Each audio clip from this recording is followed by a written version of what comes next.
Ahoj, zdravím všechny nadšence CK3. V dotazníku jsem viděl, že nejspíše vyhraje Byzantská říše, takže vzhledem k tomu, že vím, že mnozí z vás neví moc dobře, jak hrát jakože administrativu, tak tohle video vlastně složí k tomu, aby vás jakože naučil, jakože co a jak to vůbec funguje tady. Vybereme jaké totálně náhodné místo.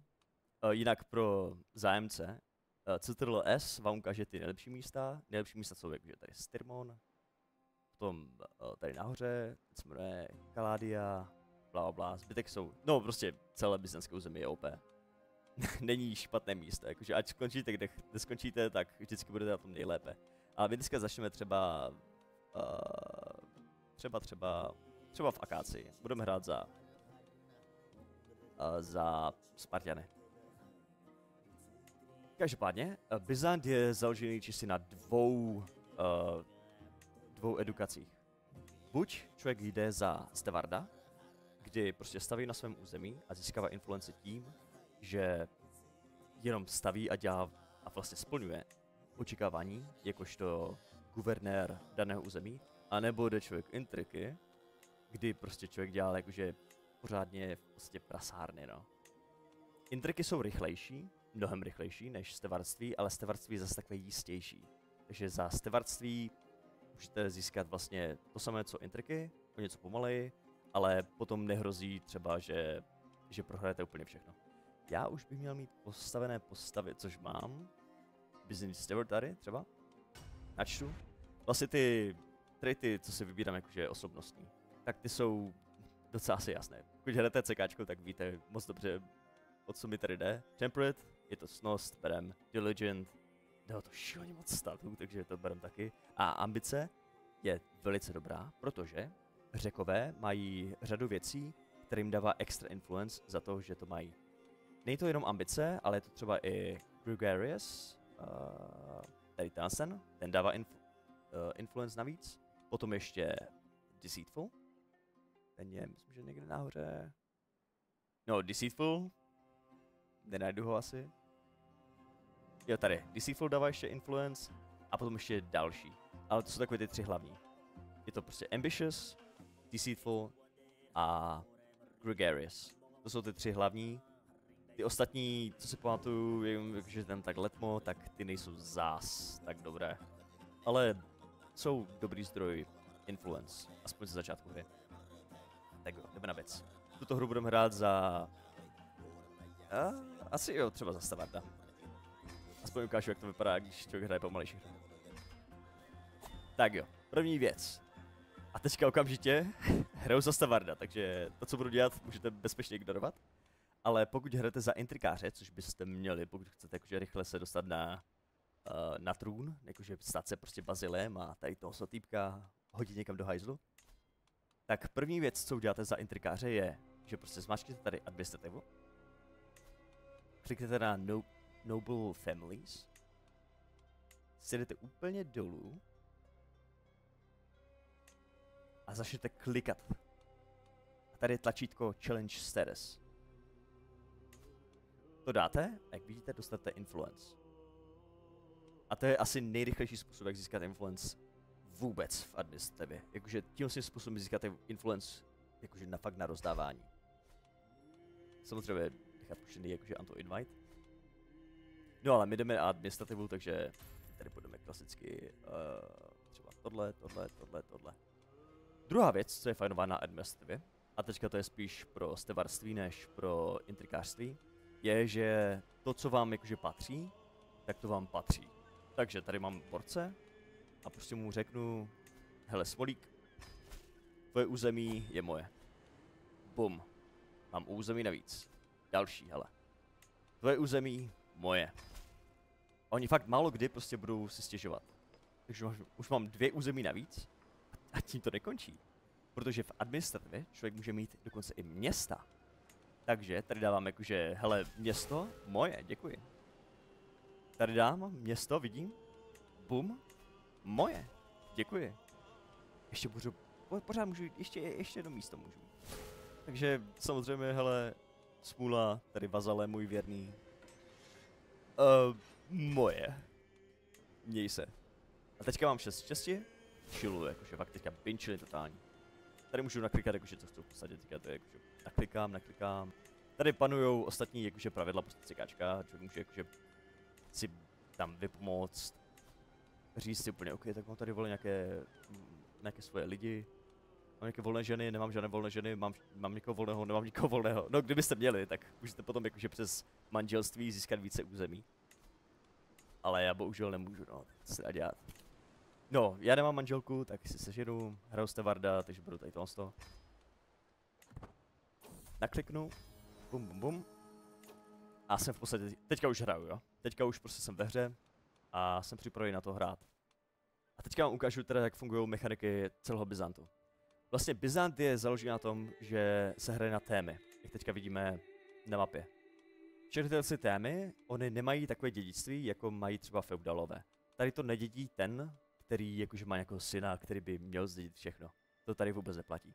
U nás to funguje tak, že každá téma má prostě jakože nějakou succession, prostě má tam pravidla. Takže my můžeme rozhodovat, kdo to zdědí. Díky influence. Proto influence je ta nejdůležitější jakože věc v celém Byzantu. Kdo má influence, ovládá celý empire. Jakože bez háčků žádných. Čím větší influence, tím líp. Tedy, jak získat influence? No, když hrajete cokoliv, tak nejlepší způsob, jak získat influence je, jak jsem zmínil, když hrajete intikáře, challenge status. Prostě vole poslat je všechny do prdele. Nebo můžete přes aktivity, můžete dělat hostiny a tím získat influence. Nebo dokonce můžete i poslat prachy. Když pošlete goldy někomu, tak bum, 60 influence. A právě influence je důležité nastekovat. Jako teďka máme 454, což je velice málo. Ideální je mít kolem těch 2000 je takový jakože ideál. Ale to moc nehraje roli. Aspoň z začátku, dokud člověk nemá jakože nějakou velkou rodinu. My nemáme žádné děti, nemáme nikoho. Takže nemusíme řešit. Další důležitá věc v Byzantu, když hrajeme, tak je, můžete kliknout na svůj rod, jakože na svoji ikonku rodu. A tady si vybrat Change Family Attribute. A to vám dá velice moc bodů. Takže doporučuji proklikat, protože tady je úplně všechno, tyjo. Co já mám rád, tak je Lofty Architects, protože já většinou mám rád Byzant jako Stevard. Což znamená, že jakože stavím jako král největší. Takže vyberu Lofty Architects a budu stavět. Samozřejmě mám hodně území, protože jsem všechno ukradl. A budu stavět, jak by se dalo čekat, nejlépe nějaké farmy, že jo. Jestli mám, jo, tady mám manor houses, boom, nice.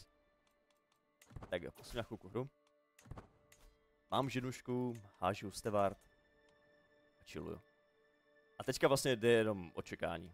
Jako Byzant není moc zase tak interaktivní místo na mapě, ale jako tady se pořád docela dost věcí dělat. Pokud jste intrikáři, tak co můžete udělat, a to je docela sviňárna, je, že vyberete jakože souseda, kliknete na něm pravým tlačítkem a potom tady je Boundary Dispute. A vlastně to, co tady to dělá, je taková horší verze, než se potím, jakože Subsume Governorship. Tímhle s tím způsobem vlastně dobýváte nové území. Kdybychom hráli někde ve feudálu, tak to je vlastně ten samý jakože princip, jako když člověk prostě dělá claim, udělá ho, zaplatí těch, nevím kolik, 80 goldů a potom dobije to území. Ale v administrativě to je mnohem levnější. Protože fakt stačí jenom prostě udělat intriku a když má člověk trošku štěstí, tak prostě sebere to území velice rychle a prostě rozšíří se tásák. Velké varování pro toho, který bude začínat v naší hře na FSSu. Tady si stráči velice rádi berou to území. Takže pokud tady to nebude hráč a bude to AIčko, tak jakože tam ztratíte území hned ze začátku. No. Jinak dále, pro Byzant jde to všechno přes Bazilej, jakože Bazilej prostě, kdo bude vládnout, tak ten bude rozhodovat. Tady u něho totiž můžete vyžebrat, že změníte i nastavení svojí vlastní říše na něco lepšího, než co máte. Doporučuji velice moc, pokud jste někde, jakože co není hranice s nepřáteli, jít na Civilian. Civilian je šíleně dobrý. sice máte menší armádu, ale armáda zase tak moc nebolí, protože armády za administrativu se rozděluje na jakože osobní armádu, což máme teďka my, můžu třeba někam posadit, a potom armáda našeho území. Tady to je ta nejdůležitější armáda. Tady je všechno. A právě tady to chcete postavit jakože co nejvíc, a pokud se stanete Baziliem, tak potom můžete mít i více jakože různých duchies a můžete mít jakože fakt v podstatě nekonečnou armády. Jenom tím, že máte duchies. No a v rámci administrativy tím by to asi končilo. Jak říkám, čistě influence a potom jenom hlasovat, aby váš rod jakože byl na více územích. Takže řekněme, že bych měl dítě, kliknu třeba tady na tuto tému, kliknu znova tady na tu tému, dám influence candidacy, boom, vyberu, řekněme, že to moje dítě a dám max contribute, boom, hotovo. A potom časem, jakmile tam ten týpek chcípne, tak to dostanu. Dá se to urychlit, že na něho kliknete a budete jakože u Bazilie jakože žebrat a kliknete jakože forced retirement, což by znamenalo, že by odešel, ale tam už na to musí být docela silný rod. Jinak vlastně, co je takové special ještě pro administrativu, tak je estate. Hele, tady to je roleplay. Jakože tady, některé jsou lepší, některé jsou horší, ale tady fakt stavit to chcete. Co bych já doporučil, jako první, co stavit, tak je private study. Ale jako to je na vás, tady si můžete vybrat, co chcete. Book collection je taky dobrý, Bev jsou velice dobré, protože dává to jakože disease resistance a v CKčku to funguje tak, že čím větší development je, tak tím větší šance je, že se tam spavnou jakože nějaké potvory, nějaký mor velký. Takže to vás možná vás to zachrání, no. Jako v té fázi zdávám velice často mezi prvními 3, no 4. Mám rád svůj book collection, jsem knihomol, co se dá dělat. A mám rád private study, rád čtu knížky. Jo a tím by to asi haslo, no. Potom v rámci expanze by to měl dělat Bazilej, ten kdo vládne. Ale pokud budete někde na kraji a vyžebráte tu změnu témy, a třeba na naval, anebo na military, tak máte i potom jakože i svoji vlastní osobní armádu, kterou vám Bazilej nemůže ukrást. A s ní potom může někoho dobít. Samozřejmě Byzant nezačíná v nějak extra dobré pozici, tady maximálně tak Arménie. Proti Abasidům, hele, hodně štěstí. Jestli někdo půjde proti Abasidům jako guvernér, přeju hodně štěstí. Ale tím to hasne, no. Tím by to bylo. A no, uvidíme se v úterý a hodně štěstí.